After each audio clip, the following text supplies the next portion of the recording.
Hey, what's up guys, Tony here, and you're watching some more IMSA Sports Car Championship Series. This is week 7 at Spa. I believe it's week 7. I'm a little bit behind in my video production here, so I think it's 7, because I'm 2 weeks behind.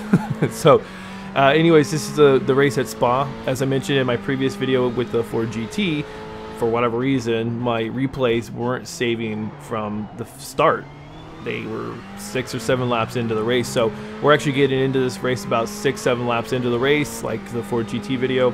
I'm currently, I believe it was P1, P2 is right on my ass, and I qualified P4, and this is why I'm really upset, because this is the race that I actually did want to show. Because in the first couple of laps, the P1, P2 guys, they wiped each other out. So I was like, yes, I have a chance to win. And so I was really excited.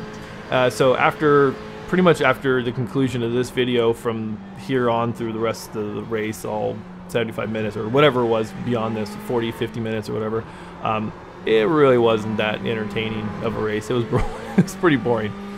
So for this week, like I said in the last video, my expectation was that the Ford GT was going to be the quicker car, and I'd probably would like it better due to the fact that, for me, the Ford GT has always been really good with high-speed cornering.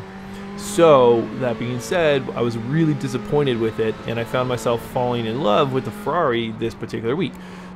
While it didn't necessarily handle the high-speed corners as well as the Ford GT, it wasn't easily unsettled by the cornering and by the bumps and by the elevation changes like the Ford was. So it just made for a much better drive. While it didn't have necessarily the on-rails feel of the Ford GT, it still handled well enough that it was never ever an issue. So it was pretty much a wash. In my mind, like I said, my expectations were higher than what ended up happening, but it ended up being a wash. It just overall, because of the fact that it could handle elevation changes a little bit better, it could handle bumps a little bit better, it wasn't so temperamental on mid-corner braking for adjustments, it just was an overall better drive.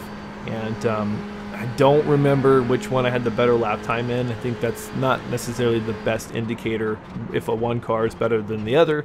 I just know that from the beginning I seem to be a little bit faster than Ford GT, but I prefer the Ferrari. So that's kind of where I'm at now. This is definitely a Ferrari week for me, and I'll get the videos out for Road America, because those were some good races too. So as always guys, thanks for watching, thanks for subscribing, and I shall talk to you guys later.